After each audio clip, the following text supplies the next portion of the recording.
আজকে সকাল সকাল চলে আসলাম তোমাদের সামনে একটা ছোট্ট ব্লগ নিয়ে। আলপনার পিত্তথলির মধ্যে পাথর হয়েছিল, তোমরা তো সবাই জানো। আমরা এর আগে হোমিওপ্যাথি ওষুধ খাওয়ালাম। আমরা মনে করলাম কি ডাক্তারবাবু বললো যে হোমিওপ্যাথি ওষুধ খেলেই ভালো হয়ে যাবে, আমি পাথর বের করে দেবো। খেতে খেতে খেতে খেতে দেখেছি যে বের হলো কি না। আমরা আবার পরীক্ষা করলাম।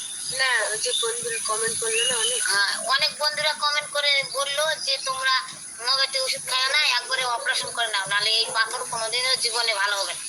আর নানান কথা শুনে আমরা মনে করছি না আর একবার পরীক্ষা করেই দেখা যাক পাথরটা কেমন। খারাপ হয়ে যাচ্ছে, আরো দিনকার দিন শরীর খারাপ হয়ে যাচ্ছে, বিজনেস করে যাচ্ছে, কাজ করতে পারছে না, খেতে পারছে না, শুতে পারছে না, এরকম। তখন আমরা পরীক্ষা করে দেখলাম পাথর বড় হয়ে গেছে, আর থামা যাবে না। এখন হোমিওপ্যাথি ডাক্তার বাদ দিয়ে এখন এলোপ্যাথি ডাক্তার। ও আর একটা হোমিওপ্যাথি ডাক্তারের কাছে গেলাম, অঞ্জলি বক্সি দেখে বললো যে এই পাথর অপারেশন করতেই হবে, আমি বের করতে পারবো না, কেননা বেশি হয়ে গেছে আর বড় হয়ে গেছে পাথর, ওই জন্য চারিধারে লাগে আছে পাথর হবে না, এটা বের করা যাবে না, তোমরা অপারেশন করে নাও। এখন আমরা ডাক্তার দেখাচ্ছি গঙ্গারামপুর নার্সিং হোমে। না, আরেকটা দেখাচ্ছিলাম সঞ্জয় দত্ত যাবে, নার্সিং হোমে ভর্তি হবে।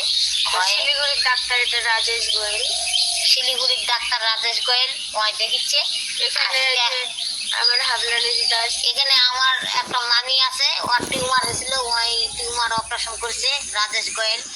ওই গঙ্গারামপুর সুস্পর্শ নার্সিংহোমে, গঙ্গারামপুর সুস্পর্শ নার্সিংহোমে তো অপারেশন করেছে।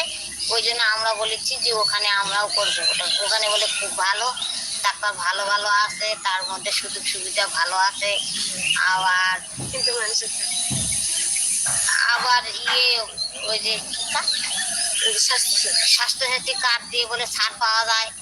আবার একটাই দুশ্চিন্তা, বাড়ির মানুষের থাকতে দিবে না।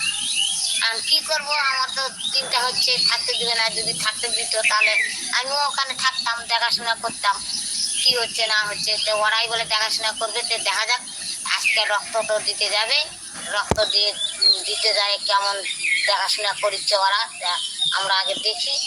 আর রক্তটা আমার প্রথমে যখন পরীক্ষা করি তখন 6.5 ছিল, আর তারপরে যখন পাথর বড় হয়ে গেল তখন রক্ত কমে 6 হয়ে গেছে। এখন রক্ত কমে গেছে, হচ্ছে কি হচ্ছে না হচ্ছে। এখন তো রুগী বিজনেস করে গেছে, এখন অপারেশন করাই লাগবে। আমরা আজকে ডাক্তারের জন্য প্রথমে বললো কি যে 2 মাস ধরে রক্ত হোক, তারপরে তোর অপারেশন করবো।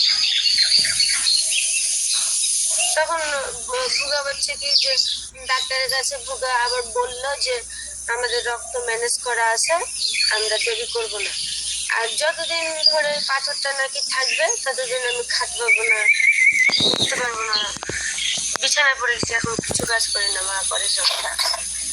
আর একটু হাঁটতে পারি না, একটু হাঁটলেই পায়ে বের লাগে, মাথা ঘুরে পড়ে যায়, আর বমি হয় প্রতিদিন। খাওয়া যায় না কিছু।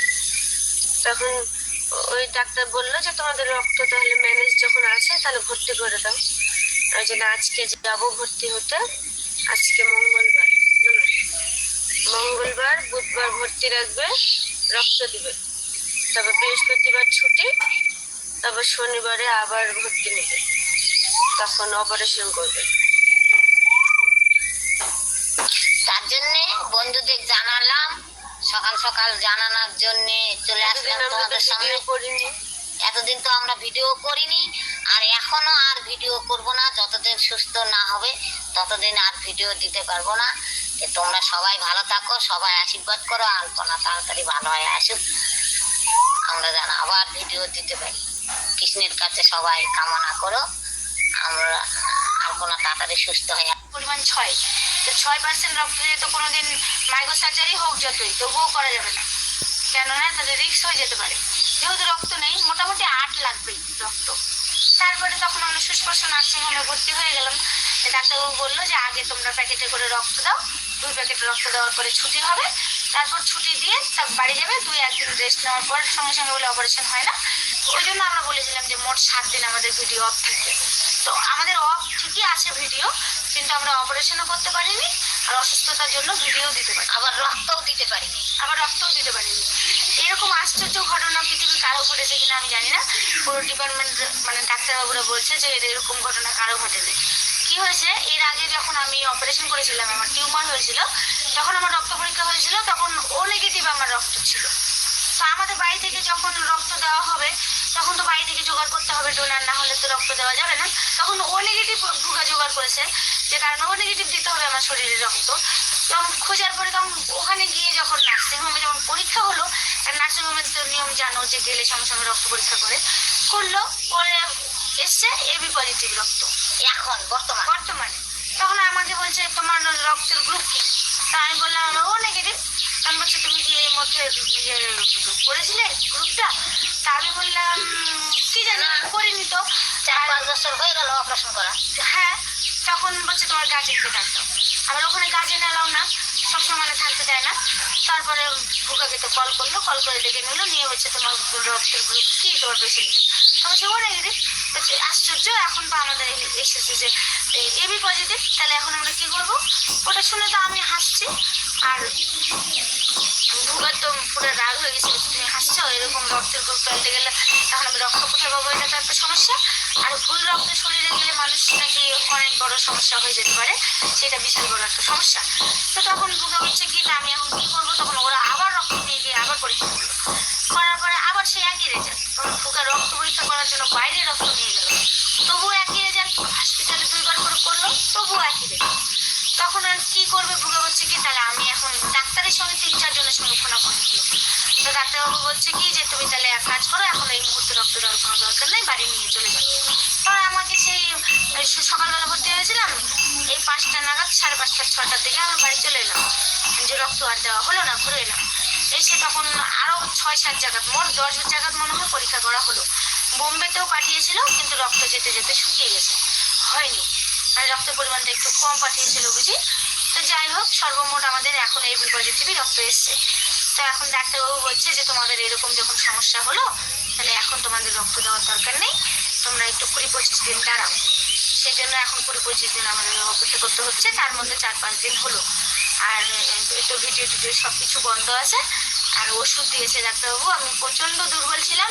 এখন নার্সিংহোমের ডাক্তার, সব ডাক্তার বাদ দিয়ে আমরা এখন বালুরঘাট বলে ওই নিরঞ্জন কর বলে জন্ডিসের খুব ভালো ডাক্তার নাকি, ওই জন্ডিসে হয়েছিল, জন্ডিসের নিরঞ্জন করের ওষুধ বর্তমান খাচ্ছে। পরশুদিন বালুরঘাট যায় নিরঞ্জন করের।